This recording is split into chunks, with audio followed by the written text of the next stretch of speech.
If you take a good look at any globe, you'll notice that West Africa is a lot closer to Brazil than are places like Portugal or England. Yet it is the European empires that colonized the Americas, and not any African kingdom. So why didn't the Africans just sail across this relatively narrow gap to plunder the Native Americans centuries before the Spaniards and the Portuguese? Well, maritime exploration, as it turns out, isn't as trivial as it sounds. For a start, distance is far from the only variable affecting oceanic voyages. Factors like prevailing wind patterns and ocean currents play a far bigger role than the raw number of miles between coast A and coast B. Now, because of the Earth's rotation, the main currents of the North Atlantic flow clockwise, while those in the south go counterclockwise. For a would-be African explorer, this is seemingly perfect. You just hop onto the oceanic Ferris wheel and the winds would carry you to Brazil in no time. However, there's a slight geographic wrinkle in this plan called the equator.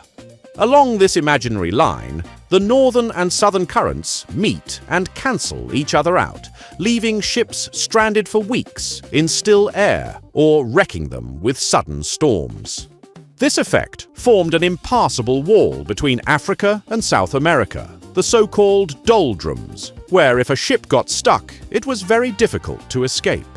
A further complication was that the bulge of West Africa and the Gap of Guinea were shaped in such a way that the water there reversed course and flowed clockwise towards the east. So, for our West African friends, the prevailing currents immediately after they set sail would push them away from the New World and south into the trap of the doldrums. Counterintuitively, if they wanted to reach South America, they had to travel away from it, either far to the north or south. Alternatively, African explorers could cut across the coastal current, but that maneuver was dangerous with their sailing technology, and it would seem pointless if one didn't know about the Americas beforehand. And this conveniently leads us to another big factor that ultimately worked against African discovery. Geographically, the coasts of West and Central Africa were mostly straight and covered in dense tropical forests or dry savannas with very few natural harbours. The more habitable, milder regions were located farther inland, along the Niger and Congo rivers, and that is where Africa's greatest empires emerged. For the Kingdom of Congo and the empires of Ghana, Mali, and Songhai, the only maritime technology that mattered was river-going canoes through which they could connect their distant subjects. When sailing along a river, things like a rudder or keel would actually hinder your movement and make you more likely to run aground.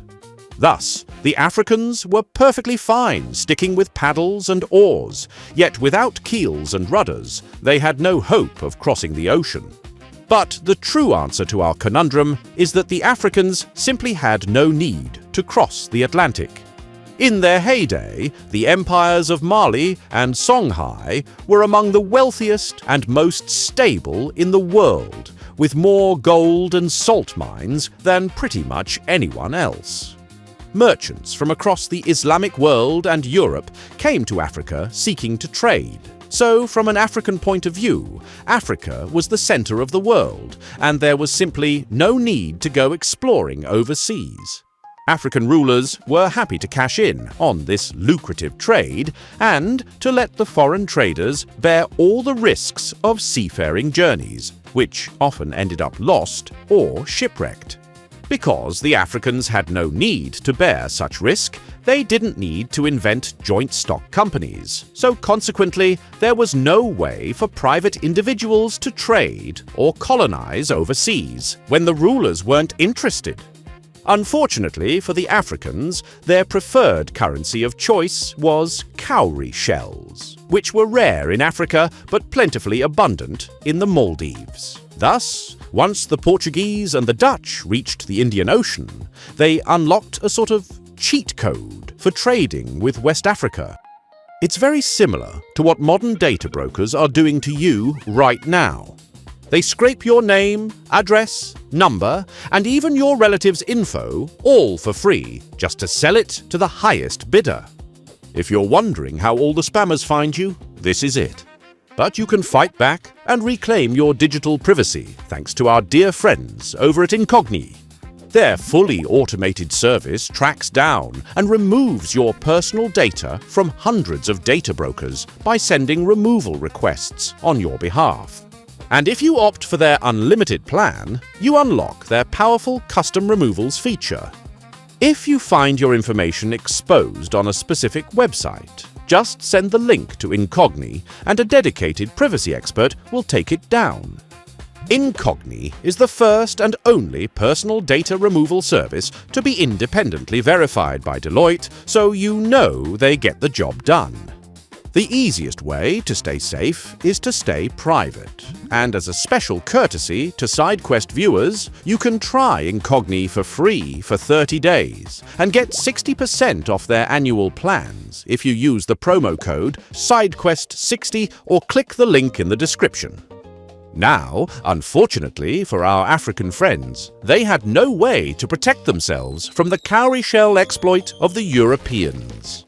In the Maldives, they would load up entire boatloads of cowrie shells, practically for free, and then, on the way back to Europe, they'd exchange the shells for gold, ivory, and most of all, slaves. This cowrie shell arbitrage became the foundation for the transatlantic slave trade, which, to be clear, was extremely profitable for the African rulers at the time. Over the centuries, however, the billions of cowrie shells the Europeans brought to West Africa caused persistent inflation that eventually spiraled out of control and destroyed the native economies. In the 16th century, as few as 1,000 shells were enough to buy an adult black slave, but a century later, the price had gone up to 10,000, and then in the 18th century to 100,000 and more. Thus, over the centuries, the great African empires traded away everything precious that they had in exchange for a currency that was, for all intents and purposes, entirely worthless outside of West Africa. Meanwhile, the European maritime powers exploited their cowrie shell arbitrage to build great colonial empires, mostly on the back of enslaved black labor they had purchased nearly for free. The only hope the African empires had of colonizing the Americas themselves was to somehow develop ocean-going technology before the Europeans, so that they could break the cowrie shell exploit before it could be used against them. While this seems exceedingly implausible, there was one African ruler who did try.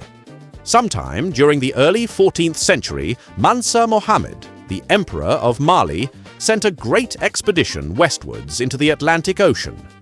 He sent 400 canoes, and not the tiny ones you might be imagining, but the great African dugout canoes from the trunks of giant tropical hardwoods. Half the fleet would carry the men, about 100 each per canoe, and the other half would carry the tons of supplies and trade goods they brought with them.